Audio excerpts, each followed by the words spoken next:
Hello दोस्तों, astro stock star में आपका स्वागत है। प्री मार्केट रिपोर्ट प्रस्तुत कर रहा हूँ। सुबह के लगभग 7 बजे है और आज है 14 नवंबर 2025 यानी शुक्रवार, हफ्ते का आखिरी दिन।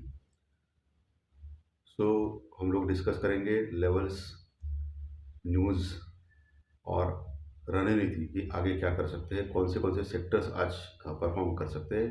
इनके ऊपर सभी के ऊपर हम लोग डिस्कस करेंगे। शुरू करने से पहले चैनल के डिस्क्रिप्शन बॉक्स में बिलो द टाइटल डिस्क्लेमर रखा है, कृपया पढ़िए। यानी एज पर डिस्क्लेमर, ये एजुकेशनल प्रोग्राम है। इसके तहत जो भी मैं बोल रहा हूँ, ये मेरी पर्सनल राय है, मेरी खुद की राय है। आपके प्रॉफिट या लॉस, लाभ या हानि के लिए मैं और मेरा चैनल जिम्मेदार नहीं रहेंगे, रिस्पॉन्सिबल नहीं रहेंगे। ये प्लीज़ नोट करके रखिए। मेरा एस्ट्रो स्टॉक स्टार चैनल केवल और केवल सिर्फ और सिर्फ यूट्यूब पे ही अवेलेबल है, बाकी कहीं भी नहीं। ये भी नोट करके रखिए। और किसी भी इन्वेस्टमेंट या ट्रेडिंग के पहले शेयर मार्केट में आप किसी अच्छे फाइनेंशियल एडवाइजर से कंसल्ट कर सकते हो, एडवाइस ले सकते हो, ताकि आपको लॉस ना हो। चलिए दोस्तों, शुरू करेंगे। दोस्तों, निगेटिव खबर अमेरिकन मार्केट से आ रही है। कल अमेरिकन मार्केट एक ही दिन में 700-800 पॉइंट गिरा। बहुत बड़ी अ, ये निगेटिव न्यूज़ है कि अमेरिकन मार्केट एक ही दिन में 700-800 पॉइंट गिरा। हालांकि परसों के दिन ऑल टाइम हाई लगाया था अमेरिकन मार्केट में, लेकिन कल बहुत बड़ी गिरावट हो गई। और इसके पीछे वही घिसी-पिटी कहानी है जो टाइम पास के लिए आपको तो पता है कि पहली घिसी-पिटी कहानी जो है, वो है कि प्रॉफिट बुकिंग। लगातार अमेरिकन मार्केट शटडाउन के समय में भी अमेरिकन मार्केट ऊपर आ रहे थे और ऑल टाइम हाई लगाया था। तो उसमें प्रॉफिट बुकिंग की तो तय थी जनरली, तो इसीलिए मार्केट गिरा। दूसरा जो इन्फ्लेशन यानी महंगाई का चिंता, अचानक महंगाई की चिंता सताने लगे अमेरिकन मार्केट में। कुछ तो बहाना चाहिए ना, इसीलिए वो गिर गया। तीसरी जो जो ये जो टेरिफ जो है, टेरिफ से ये सब कुछ हो रहा है, ऐसा अचानक साक्षात्कार हो गया अमेरिकन मार्केट को, जो पिछले 4-5 महीने से वही चल रहा है। सो ऐसी कोई बड़ी न्यूज़ नहीं थी। और आज सुबह वैसे डाउ फ्यूचर 70 पॉइंट प्लस में चल रहा है। यूरोपियन फ्यूचर माइनस में है।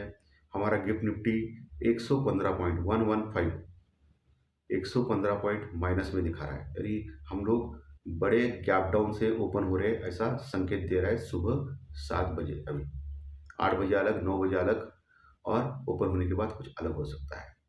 और आज सबसे इम्पोर्टेंट चीज़ आपको ध्यान में रखनी है कि सुबह 8 बजे से काउंटडाउन, ये काउंटिंग चालू हो जाएगा। बिहार इलेक्शंस के रिजल्ट्स आने चालू होंगे और आज दोपहर तक ये सब कुछ क्लियर हो जाएगा। तो मार्केट में आज बड़े मूवमेंट्स हो सकते हैं दोनों साइड के। ओके, सो आपको ध्यान रखना है इस चीज़ का, क्योंकि आज ग्लोबली तो खराब है, लेकिन बिहार के रिजल्ट्स अगर एज पर एक्सपेक्टेशन हो गए तो मार्केट में क्या ट्रेंड हो जाएगा उसके ऊपर आप नज़र रखें। क्योंकि हमारा मार्केट भी पिछले कुछ दिनों से लगातार बढ़ रहा है। हम लोग भी अभी 26,000 के नज़दीक आ चुके हैं। ओके, और हम लोग कहाँ थे? 25,500 के पास थे, यानी 500, 400, 500 पॉइंट हम लोग भी बढ़ चुके हैं नीचे से। सो आपको इस चीज़ का ध्यान रखना है। अगर बिहार की जो रिजल्ट है इलेक्शंस के, वो विपरीत आ गए और एनडीए बीजेपी गवर्नमेंट के सीट्स कमी आ गए, तो बहुत बड़ी फॉल मार्केट में आ सकती है। सो आप आज बहुत बहुत केयरफुल रहिए।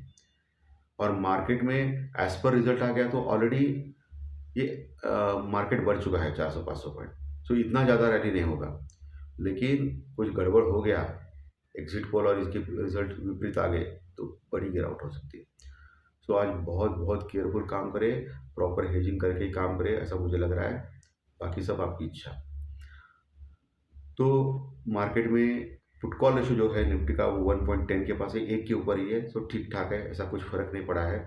बाकी डॉलर इंडेक्स ये वो जो सभी एज पर लाइन में है, उसमें कुछ फर्क नहीं पड़ा है। सिर्फ एशियन मार्केट हो या यूरोपियन मार्केट हो, वो निगेटिव है। और ओवरऑल सेंटिमेंट आज थोड़ा खराब है। कल एफआई ने ज़्यादा सेल नहीं किया, ये अच्छी बात है। लगभग 400 करोड़ के आसपास का माल कैश में सेल किया फॉरेन इन्वेस्टर्स यानी एफआई ने कल। और हमारे जो डीआई है, डोमेस्टिक इन्वेस्टर्स, उन्होंने 3,100 करोड़ के आसपास का माल कैश में बाई किया, 3,100 करोड़, यानी बहुत बड़ी बाइंग की कल के सत्र में डीआई ने, डोमेस्टिक इन्वेस्टर्स ने। जापान का मार्केट 600 पॉइंट माइनस में है दोस्तों। अभी बहुत बड़ी गिरावट जापान के मार्केट में हो रही है। बाकी ब्रेंट क्रूड ऑयल वही है, $64 के आसपास है, ये भी 100 के नीचे ही है। डॉलर इंडेक्स, उसमें भी कुछ फर्क नहीं पड़ा है। पुट कॉल रेशो भी 1.10 में, जो मैंने जो अभी थोड़ी देर पहले बोला, वो आपको ध्यान में रखना है। पुट कॉल रेशो पे आपको ध्यान रखना है। अगर वो 1 के नीचे जाता है तो मार्केट में गिरावट फिर से चालू हो सकती है। डर का इंडेक्स इंडिया भी कल फ्लैट ही क्लोज हो गया 12.16 के पास। उसके ऊपर भी ध्यान रखना है आज के सत्र में। अगर वो बढ़ना चालू करेगा तो मार्केट में बड़ी गिरावट हो सकती है। ये इक्वेशन आपको ध्यान में रखना है आज के लिए। बाकी आज सेक्टर्स में, सभी सेक्टर्स में आज मार पड़ेगी ऐसा लग रहा है, आईटी वीटी सभी सेक्टर्स में। तो बचाने के लिए कौन आगे जाएगा? तो बचाने के लिए आज सेक्टर्स आ सकता है फार्मा, दूसरा है एफएमसीजी सेक्टर। ये दो सेक्टर्स के ऊपर आप देखो ज़रा। एफएमसीजी सेक्टर थोड़ा सा ये लग रहा है, तो कभी भी ऐसे वक्त में एफएमसीजी सेक्टर्स में थोड़ी रैली आती है, क्योंकि बहुत सारे स्टॉक जो हिंदुस्तान यूनिलीवर, आईटीसी जो परफॉर्म नहीं कर रहे हैं, तो उनके ऊपर आप ध्यान रख सकते हो। बाकी अगर कोई ट्रेडिंग करना है इन स्टॉक में तो आपके फाइनेंशियल एडवाइजर से कंसल्ट करके कीजिए, ताकि आपको लॉस हो, क्योंकि मार्केट में कुछ भी हो सकता है। ठीक है, चलिए अभी लेवल्स के ऊपर आते हैं। सो लेवल्स में कल के सत्र में निफ्टी 25,880 के पास क्लोज हो गया था, मात्र 3 पॉइंट प्लस में 25,880। आज 115 पॉइंट का गैप डाउन दिखा है। सो कहीं हम लोग खुल रहे 25,750 के आसपास, 25,750 के ऊपर। तो ऐसे में आपको एक ही लेवल दे रहा हूँ, 25,700 और 750। ये ब्रेक नहीं होना चाहिए मार्केट नीचे आने के बाद। 25,700 के नीचे 25,680, 25,680 एक मार्क करके रखिए। उसके नीचे नहीं जाना चाहिए और 10-15 मिनट टिकना नहीं चाहिए। अगर उसके नीचे नहीं गया, वही टिक गया, तो वहाँ से बाउंस बैक आ सकता है मार्केट में। ठीक है, लेकिन 25,680 के नीचे अगर जाता है तो फिर 25,500, 550, 25,600, 25,500, 550, 25,600 यहाँ तक मार्केट जा सकता है। ये आपको ध्यान में रखना है।